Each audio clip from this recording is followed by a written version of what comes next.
إلى حضرة النبي المصطفى رسول الله صلى الله عليه وسلم. شؤون الفاتحة. بسم الله الرحمن الرحيم. إياك نعبد غير المغضوب عليهم ولا الضالين.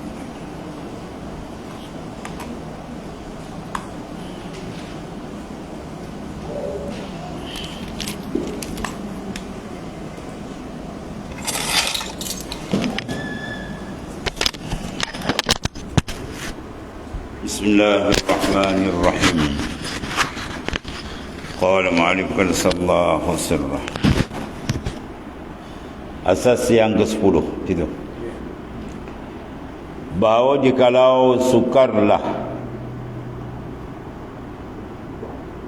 terdapat warak dan ilmu mengenai orang yang akan memegang jabatan imam itu, sedang untuk menolaknya menimbulkan kekacauan yang sukar diatasi, maka kita putuskan dengan sahnya ia menjadi imam kerana kita di antara menimbulkan kekacauan dengan menggantikannya itu. Maka kemudaratan yang dihadapi oleh kaum muslimin adalah lebih banyak daripada kekurangan yang timbul lantaran kekurangan syarat-syarat yang ditetapkan untuk bertambahnya kemaslahatan itu. Maka tidaklah dibongkar pokok kemaslahatan lantaran mengharap kelebihan-kelebihan yang datang daripada kemaslahatan itu. Seumpama orang yang membangun istana lalu membongkar kota, dan di antara kita menetapkan dengan kekosongan negeri tidak ada imam dan dengan kerosakan hukum, dan itu adalah mustahil. Manakala letakkan imam tadi, pemimpin yang banyak dia ada kerosakan peribadi, kurang elok, ya. Dengan kita menukar membawa kepada masalah besar, maka maknanya disuruh di sini ejaz pemimpin tu je, ya, tak payah tukar. Dengan syarat pemimpin tu ejaz suruh jadi baik, dan syarat bahawasanya dasar negara itu adalah Islam. Itu kalau dasar tak Islam dia jadi masalah, ya. Contoh dalam sebuah negara Islam, ada pemimpin yang mana kurang sikit dia punya kepribadian, ya, kepribadian dia tu. Dasar negara dah Islam, undang-undang Islam, perangai dia tu kurang elok, maka kita nak tolak dia, ganti yang lain pula, menyebabkan huru-hara banyak. Maka biarlah situ, kita adjust pelan-pelan dia tu. Ini peribadi, bukan masalah dasar. Ya, kalau dasar tak Islam tu kena tukar pun kan. Bila dasar tak Islam dia akan rosak. Siapa pun naik akan rosak sebab dasar dia. Sebab dasar tu membentuk sibrah. Kita letaklah dia punya apa, tapak dia, bentuk kuih tu bulat, ya. Kita nak jadikan tak tukar tapak, kita nak 4 segi, tapi tapak tak tukar, tak dapat kan. Dari situ tukar tapak. Ada pun acuan dalam tu, kadang-kadang kuih tu ada lembik sikit, ada keras sikit, tu boleh adjust. Tapak dia sama. Itulah maksudnya. Ini untuk menolak kemudaratan, dengan sebab kita boleh adjust kepimpinan dari itu, diri itu rosak sikit lebih kurang. Sebab manusia bukan semua maksum, tapi tapak dia tapak yang betul. Dia yang persoalan. Kalau tapak tak betul, apa tapak tak betul, dia pun dasar dia tidak ada Islam yang sebenar dalam, sekular lah, macam-macam, nanti dia rosak. Itu maksud dia. Jadi termasuk dalam keadaan kita nakkan maslahah, jangan sampai mudarat lebih besar, itu maksud dia. Tapi sistem yang ada sekarang tidak menghalang. Kalau kita sekarang di Malaysia, sistem tak halang, sistem demokrasi, kan. Siapa yang ada kuasa, dia dapatlah kursi. Jadi pakai maknanya mandat dia beri dengan cara pemilihan. Tu peluang ada, tak ada masalah. Tu tak timbul masalah ni. Masalah kocak kacir tak timbul sebab apa? Memang peluang tu dah diberi. Maka kita kena beri penerangan supaya manusia faham peluang yang ada tu jangan disisia-siakan sehingga jatuh kepada lebih teruk pada orang yang bukan Islam. Itu lagi dahsyat, ya.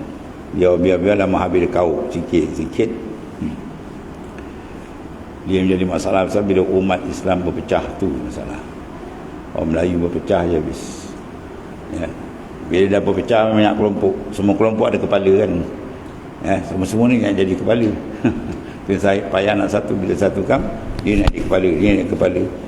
Sebab tu bila berjaya dipecahkan, itu satu kejayaan besar musuh, ya. Jadi kita nak bersatu dah payah. Dia makin kembang, takut bimbang. Dia yang menguasai kita, tu bahaya. Benda tu kan mustahil boleh berlaku, ya. Sebab kesatuan tu amat penting. Sebab tu dua kerja besar dilakukan oleh Rasulullah SAW. Satu dipanggil wahdatul fikrah, satu wahdatul amal. Wahdatul fikrah, Rasulullah menyatukan fikrah sahabat ni satu. Aus dan Khazraj berperang, beribu-ribu yang mati, tapi tak boleh satu. Islam satu, Rasulullah satu kan. Mana penyatuan tu paling penting.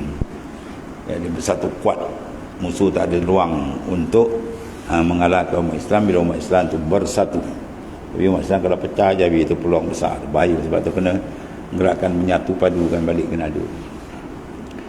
Dalam hal kaedah akidah mengenai iman dan Islam, hubungan dan pemisahan antara keduanya, bertambah berkurang iman dan Islam tu. Garis yang membawa kepada dia hubung berpisah, bertambah kurang iman yang mendatangkan kepadanya, dan cara pengecualian, ya, ulama salaf padanya. Tengok dibahas ni. Yang pertama, masalah yang pertama, berbeza pendapat pada ahli agama mengenai Islam. Apakah Islam itu iman atau lain daripada iman? Ya, itu pertama. Jikalau lain, adakah Islam itu berpisah dari iman? Dua. Di mana Islam itu ada tanpa iman?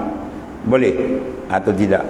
Atau Islam itu berhubungan rapat dengan iman, di mana ia mengikuti akan iman? Dia tak boleh pisah. Itu perbahasan dia. Kemudian ada yang mengatakan bahawa keduanya itu satu. Ada pendapat kata iman Islam satu je. Ada yang mengatakan bahawa keduanya adalah dua hal yang tidak berhubungan. Ya, iman, Islam. Iman menerima batin. Adapun Islam menerima zahir. Dia menerima zahir, dia sembahyang, dia puasa, dia mesti buat ibadat. Islam lah dia. Iman tak semesti ada. Sebab ni wujud ni golongan munafik. Nampak zahir dia terima Islam, rajin belakang Rasulullah tu, satu dengan sab Nabi di sembahyang. Allah bin Ubay kan. Tapi dalam dia tak beriman. Itu menandakan bahawa iman itu lain. Iman ialah iz'anul qalbi, keyakinan kalbi. Islam adalah menerima zahir. Dua-dua ni penting, tak boleh pisah. Tapi ta'rif dia lain-lain. Itu satu pendapat ulama. Dan ada yang mengatakan bahawa keduanya adalah dua hal, mana kelakuan berbeza, tetapi berhubung satu sama lain. Dia tak boleh berputus antara Islam dan iman. Mana iman hal batin, adapun Islam hal zahir. Iman mana keyakinan, duduk kat mana? Hati. Adapun Islam duduk dua, sembahyang, puasa, itu semua amalan luaran. Ya. Kemudian Abu Talib Al-Makki telah membentangkan masalah ini dengan cara yang sangat membincangkan dan panjang perbincangan. Maka hendaklah sekarang kita tampil menjelaskan kebenaran tanpa menukilkan sesuatu yang tidak ada hasil. Kalau perbahasan ini tidak bawa faedah besar, tak payah bawa. Bawa yang perlu. Baik. Maka kami mengatakan, kata Hujatul Islam Al-Imam Ghazali, bahawa pada masalah ini ada 3 perbahasan. Ada 3 mana perbahasan. Perbahasan tentang kedua perkataan tersebut menurut bahasa. Perbahasan tentang maksud keduanya di dalam pemakaian agama, dan perbahasan tentang hukum keduanya di dunia dan di akhirat. Perbahasan pertama ialah adalah ia perbahasan dari segi lugah, bahasa. Apa tu makna iman pada bahasa, Islam pada lugah. Perbahasan kedua adalah perbahasan pentafsiran. Apa pentafsiran? Iaitu iman. Apa pentafsiran Islam? Yang ketiga perbahasan adalah perbahasan fiqh dan syariat. Dan perbahasan pertama menurut keharusan bahasa. Yang benar menurut bahasa ialah iman itu ialah ibarat daripada pembenaran. Iman bukan imam tu. Ia membenarkan, tasdiqu qalbi bima ja'an Nabi sallallahu alaihi wasallam. Mentasdikkan, membenarkan apa yang Nabi bawa. Itu. Firman Allah Ta'ala, wa ma anta bimu'min, dan engkau tentu tidak akan beriman. Itu mana iman, itu mana percaya kepada kami. Artinya apa? Iman sini maksud membenarkan. Dan Islam adalah ibarat daripada menyerah. Islam dalam kalimah aslama yuslimu islaman, mana penyerahan diri. Orang tu semayang wajib ikut. Puasa diikut serah. Itu makna Islam taslim. Ya. Ibarat daripada makna menyerah dan tunduk dengan yakin, patuh, tidak melawan, tidak enggan dan tidak menentang. Itu asal makna Islam pada bahasa. Jadi untuk membenarkan itu mempunyai tempat khusus. Apa tempat dia? Tasdik al-qalb, ila hati. Dan lidah adalah penterjemah, pengalih bahasa, ya, mutarajim. Dia menterjemahkan daripada hati. Hati itu beriman, maka dia terjemahkan dengan lisan dia, ya. Percakapannya, pengikraran dia, pengolahan cakapan dia, semua menunjukkan atas barang yang ada di dalam kalbi dia. Adapun menyerah, maka itu umum pada hati, lidah dan anggota badan. Lidah mengucap 2 kalimah syahadat, maknanya buat penyerahan lisan. Qalbi dari izan, dan amalan luar diikut. Apa saja amalan disuruh dibuat. Semayang dan seterusnya. Kemudian tiap-tiap pembenaran dengan hati adalah menyerah.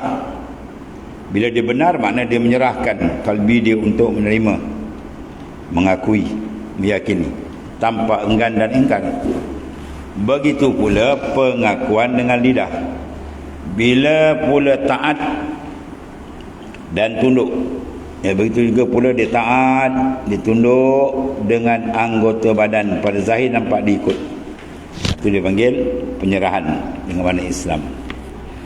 Maka menurut bahasa, Islam ialah umum dan iman itu lebih khusus. Islam lebih umum, mana terima luar, terima dalam, dua-dua dipanggil menerima, ya. Adapun iman dia khusus, maknanya penerimaan dalam. Mungkin luar dia dia tak terima, dalam dia terima. Ada pula berlaku dalam dia tak terima, luar dia terima, pun ada juga, bukan? Jadi tiap-tiap membenarkan adalah menyerah, dan tidak tiap-tiap menyerah itu membenar. Tiap-tiap maknanya dia menyerah, tiap-tiap membenar, maka makna dia menyerah, dia membenarkan ketuhanan Allah SWT, ya. Lalu nampak dia menyerahkan diri, ia adalah ibadat dan sebagainya. Tetapi tidak tiap-tiap menyerah itu membenar. Ada dia serah nampak dia semayang, tonggak-tonggik dia semayang, masjid suruh pergi. Dalam ni tak beriman, atau nifak, munafik. Itu beza. Luar nampak dia terima, tapi dalam tak terima. Bila dalam tak terima, kadang-kadang tak keluar penentangan Islam ni apa, mula tu menandakan dia tak yakin dalam. Ya, kalau ni ikut Islam bila lagi nak maju wajah-wajah tu mula keluar. Sebab dalam dia sudah rosak. Tapi kalau dalam dia elok, luar dia elok, tu betul. Tu yang dikendaki. Dua-dua dia mana sempurna. Tu.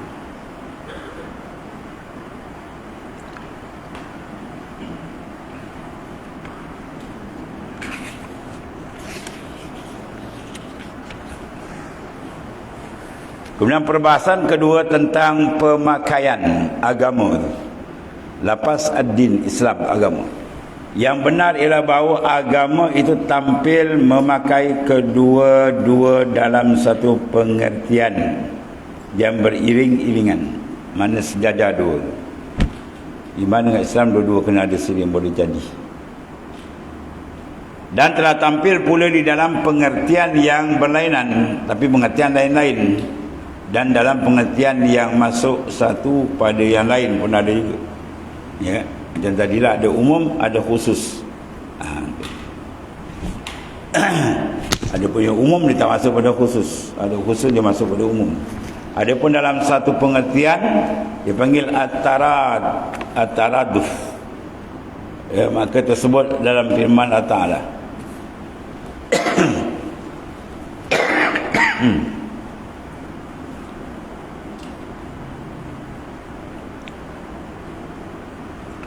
فأخرجنا من كان فيه من المؤمنين فما وجدنا فيها غير بيت من المسلمين. Lalu فأخرجنا, kami keluarkan, man kana fiha, mereka-mereka atau orang-orang beriman yang ada di sana. Siapa? Minal mu'minin, daripada orang beriman. Tetapi tidak kami dapati di sana selain dari sebuah rumah orang yang Islam, mana yang tunduk kepada Allah Subhanahu Wa Taala. Di depannya ada muradif, rumah sama. Yang maknanya dia beriman dan di Islam. Dan telah sepakat tidak ada di sini selain satu rumah. Satu. Yang kedua, firman Allah Ta'ala, ya qaumi in kuntum amantum billahi fa'alaihi tawakkalu in kuntum muslimin. Yang pertama Tuhan panggil ya ayyuhallazina amanu. Ya qaumi in kuntum amantum. Wahai kaum, sekiranya kamu beriman. Digunakan amantum. Kamu percaya beriman kepada Allah,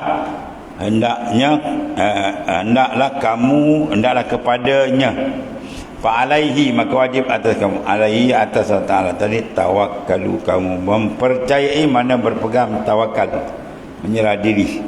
Kamu benar-benar orang yang Islam, mana yang patuh ya kepadanya, ini kepada Allah Ta'ala. Dia nampak dia kumpul di sini. Iman pun dia ada, Islam punya diri pun dia ada. Dan bersabda Rasulullah SAW, dirikan Islam atas 5. Didirikan Islam, bunyal Islam ala khams, ialah rukun Islam yang 5 perkara. Di mana dibina Islam atas 5 perkara. Pada satu kali didatangkan pertanyaan kepada baginda Rasulullah SAW tentang iman, apa dia? Maka Rasulullah SAW menjawab dengan yang 5 itu. Ya, apa dia? Antasyhada an la ilaha illallah wa tuqimus shalah wa tu'tus zakat. Ya, maknanya kamu beriman, apa nama kamu? Mengucap dua kalimat syahadat, sembahyang, waktu puasa, haji, atau rukun iman, rukun Islam itulah. Ataupun pengertian yang berlainan, maka firman Allah Ta'ala, qalatil a'rabu amanna qul lam tu'minu walakin qulu aslamna. Itu mana berbeza? Ya. Katakan kamu belum percaya. Ya, kata qalatil a'rabi amanna qul lam tu'minun, mu tak beriman lagi. Dia katakan kamu Islam. Dan ada keimanan di dalam, Islam di luar. Dan banyak digunakan oleh munafik kaedah. Luar nampak macam Islam tapi dalam tidak. Itu dia panggil ada berbeza. Maka yang dimaksudkan dengan iman di sini ialah membenarkan, tasdik dengan hati sahaja. Dan dengan Islam itulah menyerah pada zahir dengan lidah dan anggota tubuh. Mana dia serah anggota tubuh dia. Sembahyang dia sembahyang, puasa lapar anggota kan, pergi haji dengan anggota dia. Pergi Mekah bayar bayaran, naik kapal terbang semua tu kan, contohnya lah dia buat dengan anggota luar. Itu Islam. Jadi maknanya dia menerima zahir, yang ni menerima batin. Ada pun orang munafik dia terima luar, di dalam dia tak terima. Itu yang maknanya apa? Dua benda yang tak boleh berpisah. Dia ambil satu je yang luar, dalam dia tolak, dia habis. Dalam tak beriman, dia habis. Kemudian apa yang dimaksudkan dengan iman di sini ialah membenarkan dengan hati saja. Ya. Dan dengan Islam ialah menyerah pada zahir dengan lidah dan anggota tubuh. Itu di antara makna Islam. Dia dua-dua bila dicantumkan barulah dia selamat. Dua benda yang tidak boleh dipisahkan. Habis itu. Kemudian pada satu hadis di mana Sayyidina Jibril alaihissalam bertanya kepada baginda tentang iman, maka Rasulullah menjawab bahawa engkau percaya akan Allah. Ya Muhammad, akhbirni anil iman. Nabi tersebut antum billah wa malaikatihi, dan malaikat, wa kutubihi, dan kitabnya, wa rusulihi, dan rasulnya, wa yaumil akhir, dan hari akhirat. Ya, kebaikan Islam, amal dan takdir baik dan buruk. Itu semua masuk dalam mana hadis Rasulullah SAW bahawasanya iman tadi adalah menerima batin hati mereka. Kemudian kata Jibril alaihissalam, apa itu Islam? Maka Nabi menjawab, dia telah menyebutkan 5 perkara. Diriwayatkan Imam Bukhari, Muslim, Isnad Abi Hurairah radhiyallahu anhu. Habis. Kemudian kita maka diibarat pada ini dengan Islam, itulah penyerahan secara zahir dengan perkataan dan perbuatan. Dan pada hadis dari Sa'ad bahawa Nabi SAW memberikan kepada seorang laki-laki satu pemberian dan tidak diberikan kepada yang lain.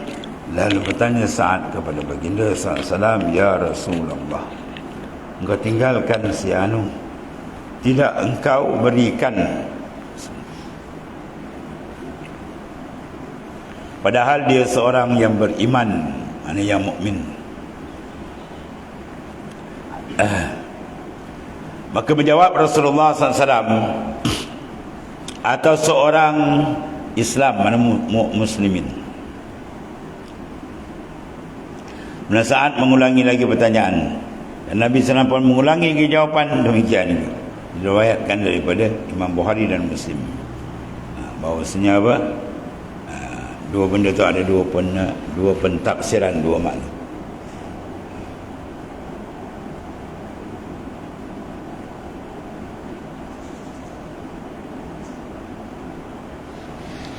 Maka menjawab Nabi SAW, mana tadi?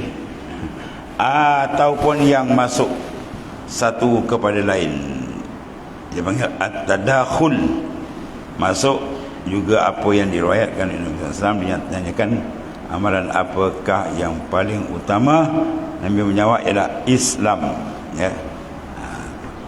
Dan ditanya lagi, Islam manakah yang paling utama? Menjawab Islam ialah iman. Islam yang paling utama apa? penyerahan. Bila serah yang pertama kena serah apa? Iman dalam. Kalau dalam tak serah tak beriman, tak ada makna. Itu mana sifat-sifat nifak ada dekat dia.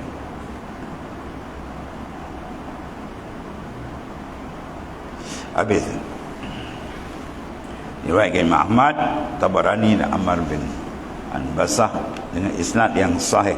Bila hadis ini menunjukkan adanya perbezaan kepada kita, iaitulah bermasuk-masukkan iman dan Islam tadi, dan adalah sesuai lagi pemakaian dalam bahasa pula ya. Iaitulah iman adalah salah satu daripada perbuatan, dan imanlah yang paling utama daripadanya, dan Islam itu ialah menyerah, ada kalanya dengan hati dan ada kalanya dengan lidah dan ada kalanya dengan anggota. Hati Islam menerima zahir. Dan yang paling utama ialah dengan hati, ya, iaitulah pembenaran yang dinamakan iman. Kalau dia tak percaya, dia panggil apa? Tak beriman. Tak beriman habis semua. Itu beza antara iman dan Islam. Yang dua-dua tu kena digandingkan sekali, baru dia sempurna. Kemudian pemakaian iman dan Islam secara berlainan. Wallahu a'lam. Bismillahirrahmanirrahim. Assalamualaikum.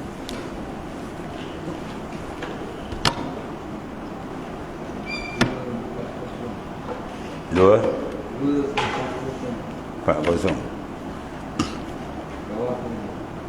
Bismillahirrahmanirrahim. Qala mu'allif rahimallahu ta'ala. Lalu aku menyendiri, mana berkhalwah, maka mereka kirim aku ke sekolah. Lalu aku jawab, aku takut bercerai dengan cita-citaku, iaitu dengan zikrullah. Tetapi rupanya mereka membuat syarat untuk guru, bahawa aku pergi pada guru hanya 1 jam, jangan lebih, lalu belajar, kemudian aku pulang. Maka pergilah aku ke sekolah, mana ke madrasah, lalu mempelajari Al-Quran dan menghafaznya. Umurku ketika itu 6 atau 7 tahun. 7 tahun dah hafal Quran. Aku berpuasa sepanjang masa. Makananku dari roti tepung syair, roti tepung yang kering kasar ni.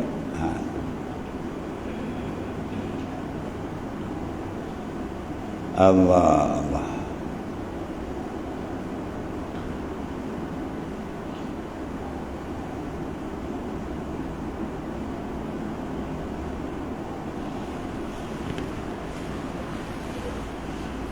Kemudian sampai aku berusia 12 tahun. Lalu timbullah satu persoalan bagiku, dan umurku sudah 13 tahun. Lalu aku meminta kepada keluargaku supaya aku dikirimkan ke Basrah untuk bertanya, ya, di Basrah. Kemudian aku datang di Basrah, lalu aku bertanya pada ulama'-ulama'nya. Maka tiada seorang pun yang dapat memuaskan sesuatu daripada dahagaku, dahaga ilmu. Lalu aku pergi ke Abjan kepada seorang lelaki yang bernama Abi Habib Hamzah Ibn Abi Abdullah Al-Abadani, sampai ahli bait, dan aku bertanya kepadanya tentang persoalan itu. Lalu dia memberi jawapan kepadaku, maka aku tinggal padanya beberapa waktu, ya, duduk situ bersama dia mencari ilmu. Kemudian mengambil manfaat dengan kata-katanya, dan aku mendapat pendidikan dengan adab kesopanannya. Kemudian aku kembali ke Tur. Lalu aku buat makananku secara sederhana, iaitu dibelikan untukku sesukat biji syair, 1 ceruk biji syair, untuk harganya 1 dirham. Ditumbuk, ya, biji syair itu ditumbuk macam kita padi. Dibuat roti bagiku pada waktu sahur. tiap-tiap malam aku makan satu unggil sahaja, tanpa garam dan lauk, makan saja. Maka tepung syair tadi harga sedirham, mencukupi bagiku untuk setahun. Satu dirham tadi setahun. Enggak dia belinya apa, tepung dia gentil kecil-kecil 360 biji. Satu hari makan sebiji. Kita 1 kilo sekali telan. Ngapu. Tak dibangun saudara mengangkat jam biawak. Ya. Ini sebiji kan. Masya-Allah. Ya.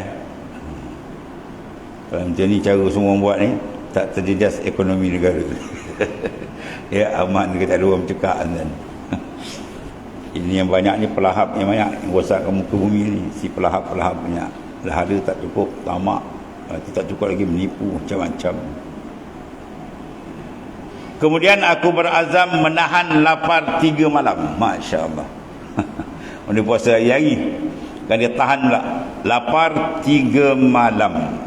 Ya. Allah. Aku bertahan 3 malam.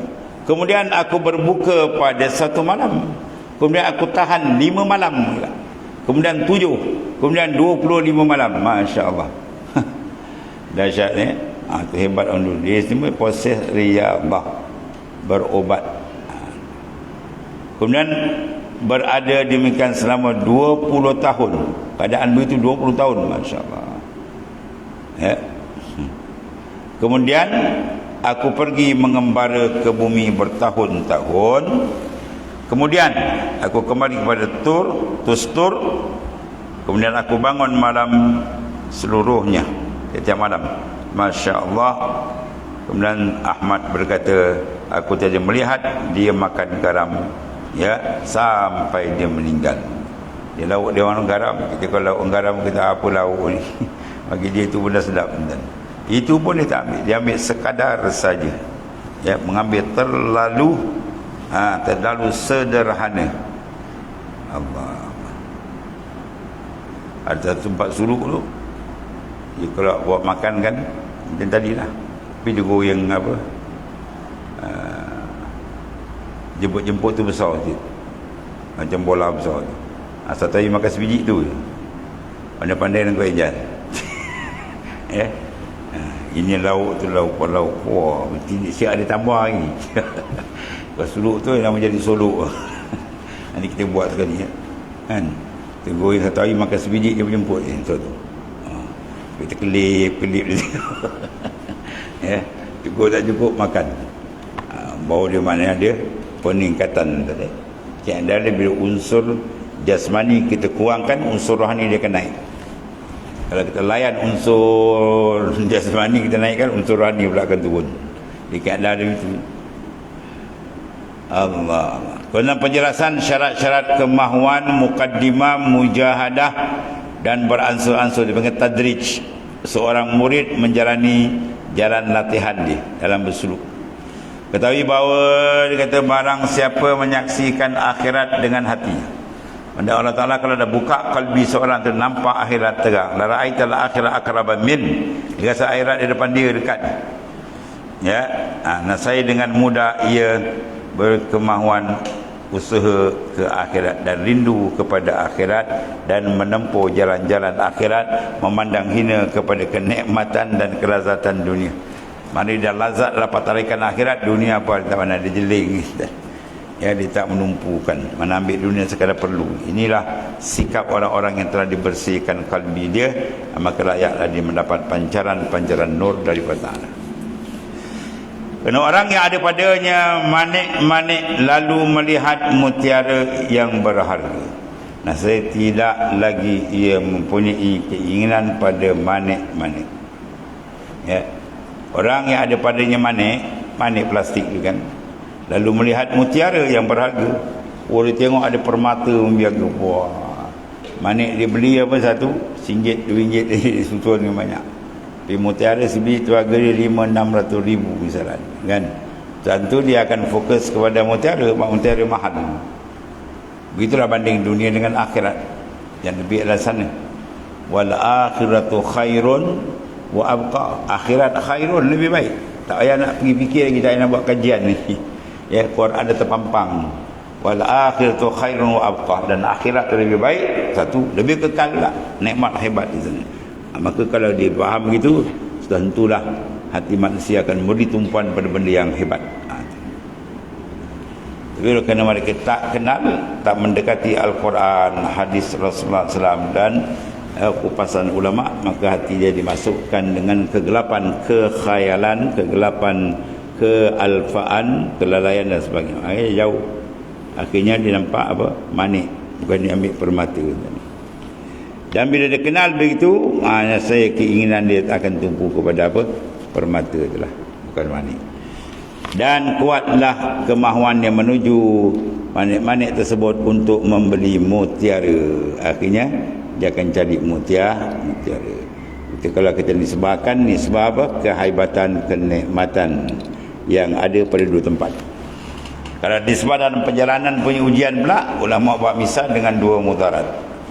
Kita berjalan untuk menuju kepada jalan Allah, akhirat dan jalan ta'ala, maka kita akan diganggu dengan apa? Dengan gigitan kerengga. Kalau kita tak berjalan jalan ta'ala, kita lain nafsu, mana kita tak jalan, depan ada kerengga, kita pusing. Yang menunggu harimau belakang. Mana kita nak? Jalan depan kena gigit kerengga, pusing belakang yang tunggu kita gimau. Gimau lapar pula tengah nak terekamnya. Jadi kalau orang yang pusing belakang, atau orang tu bodoh manusia. Manusia paling bebal. Tahanlah sikit ketipan daripada apa? Kerengga. Di depan sana ada nikmat besar menanti. Sikit aja hujan dunia.